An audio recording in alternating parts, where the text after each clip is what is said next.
रामराम मित्रांनो, आज आपण बघणार आहोत की पी एम किसानचे पैसे मिळणे अचानक कसं काय बंद झाली, काय असू शकतात कारणे मित्रांनो.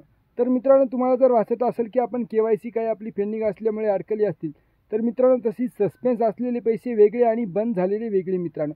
तर आपण बंद झालेल्याचे कारण बघूयात मित्रांनो. याचे बरेचसे कारण आहेत, काही सांगतो तुम्हाला आणि काही डिस्क्रिप्शनमध्ये लिहून टाकतो मित्रांनो, तुम्ही सविस्तर वाचा. तर मित्रांनो, हे एक गोष्ट अशी आहे की मित्रांनो याच्यामध्ये भरपूरच कारणं आहेत, म्हणून आपण तेवढे सांगू शकत नाहीत. तर आता हे 2-4 कारणं सांगतो मित्रांनो प्रमुख. जर तुम्ही 2001 फेब्रुवारी 19च्या नंतर तुमच्या नावाने जमीन झाली असेल, तर तुम्हाला PM किसानचे पैसे मिळणार नाहीत मित्रांनो. आणि जर पूर्वी तुमच्या नावाने जमीन असेल आणि आता जर ते तुम्ही जमीन विकली आणि आता तुम्ही भूमिहीन असाल, तरीही सुद्धा तुम्हाला त्याचे पैसे मिळणार नाहीत. आणि कुटुंब प्रमुखाला जर पैसे मिळत असतील, तर नंतर दुसऱ्याच्या नावाने जमीन झाले असल्यास त्यालासुद्धा पैसे मिळणार नाहीत मित्रांनो. आणि संविधानिक पदावर असलेल्या व्यक्तीलासुद्धा पैसे मिळणार नाहीत मित्रांनो. व निम्न शासकीय कर्मचाऱ्यालासुद्धा PM किसानचे पैसे मिळणार नाहीत मित्रांनो.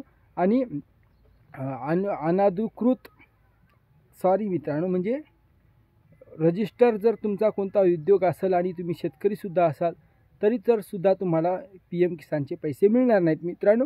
असे बरेचसे कारणं आहेत. तुम्ही आपली एकदा डिस्क्रिप्शन वाचा, तुम्हाला सर्व समजून जाईल. Like, subscribe.